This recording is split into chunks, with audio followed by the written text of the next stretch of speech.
Hey, I'm Jada Strahan, and welcome back to GCTV. Now for this week's announcements.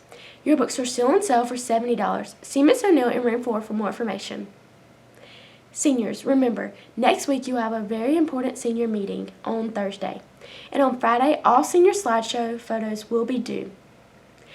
Now for the very important awards.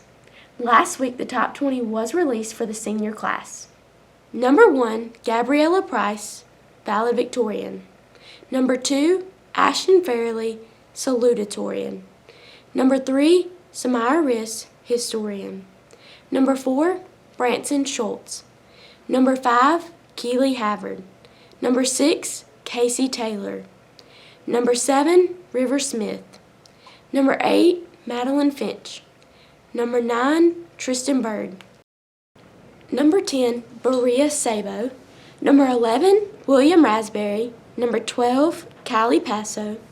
Number 13, Kaylin Eubanks. Number 14, Marley Breland. Number 15, Caroline Eubanks.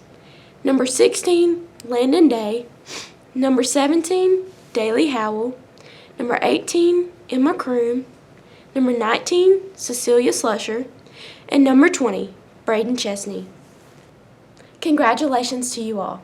Now for the Journalism Student Press Awards. Overall, they were a top 5 finalist for the best high school newspaper in Mississippi. Alyssa Holland received the top 5 finalists for the best sports story, best news story, and best page design.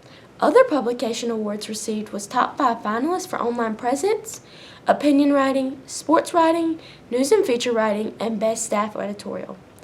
Also awarded was Miss O'Neill, a top 5 finalist for Advisor of the Year. Again, congratulations to you all. This is Jada Strahan reporting for GCTV. Now to Khalees Griffin. Thanks, Jada. On October 28, 2020, Hurricane Zeta rocked the high school. Softball bleachers and baseball fences were destroyed, but horticulture greenhouses received the most damage of them all. I sat out there in the parking lot with my lights on the greenhouses just to watch in case a door blew open or something. And it went from 40 miles an hour. I had just texted Mr. Mathis, so far so good. And about 10 minutes later, the wind shifted to the south and jumped up to 100 miles an hour. And the greenhouses shuttered a couple of times and then just folded. The hurricane had definitely made its mark on the class. The 2 larger greenhouses were destroyed, but the smaller greenhouse was savable, along with a few plants. I'll be honest, right after it happened, I was so depressed, I was ready to just hang them up. But I couldn't leave it the way it was. We had worked so hard to build it up that I decided that we were going to do this, let's do it right. Starting back at square one, McMulligan and his class got to work, starting a 2 to 3 year process of hard work and dedication that the CTE department celebrated at the CTE Horticulture Greenhouse grand opening. Last year around this time, the greenhouses were still in the process of being restored. Now the greenhouses are back and better than ever. So we're state of the art. There's not another high school in the country that has the facilities that we have here. And they should last us 30 or 40 years. There are a lot of junior colleges who would be envious of what we have here. McMullen shared that the class did not do it alone, and even invited some of his sponsors to join the celebration. There's so many people here I'd like to thank. There's a thank you to our sponsors on the fence over there. I hope I didn't leave anybody out. So far, after the completion of the greenhouses, business has been successful for the horticulture class, but McMullen is far from finished. This has rejuvenated me to the point where I'm loving getting up and coming to work every day again. Not bored anymore. So we are proud of what we've done. We hope to continue it. We're not through. Congratulations to the class and its sponsors on getting the greenhouses back up and running. We can't wait to see all the beautiful plants you will grow in them. This has been Khalees Griffin for GCTV. Now to Gavin for the Rebel Rundown. Thanks, Khalees. Right now is the peak of spring sports, and here's a look at our teams. Up first, our Lady Rebels currently have a record of 18-2 and are undefeated in district play. Lady Rebels will be at home tonight against Picayune and will travel to East Central on Friday.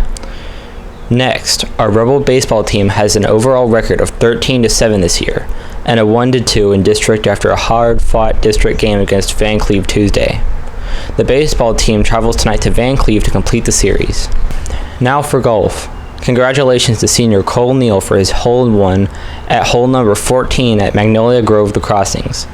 The golf team's tournament is on April 12th at the Dixie Golf Club in Laurel. The Lady Rebel golf team competed today in Laurel, and the results were not available at press time. Tennis is next. The tennis teams finished their season at their district tournament in Van Cleve. Overall, the tennis team had a great season, showing lots of improvement. We can't forget about our powerlifting teams. During their state championship, senior Sam O'Neill placed first and became the state champion in the 220-pound weight class. This is O'Neill's second year to be named state champion of his weight class. Freshman Haley Stringer placed second in the 148-pound weight class. She would have needed 10 more pounds in order to place first. During their South State competition, O'Neill placed first, sophomore JT Slay placed third, junior Victoria Clayton placed second, and Stringer placed second. We don't want to forget about our track team. They will be hosting the Rebel Relays tonight at Gil Martin Stadium, so come out and support our track team. That's all we have for our Rebel Rundown. Now to Kayla Maples. Thanks, Gavin. From the classrooms to the court, teachers and students faced off in the student versus teacher basketball game. The game was sponsored by the Interact Club. Around December, I was talking to Ms. Broadhead with the Interact Club, and I was like, we could actually make this possible, and we went on talking saying we could actually do this. Stanfield said when he was choosing his team, he chose students who would have fun.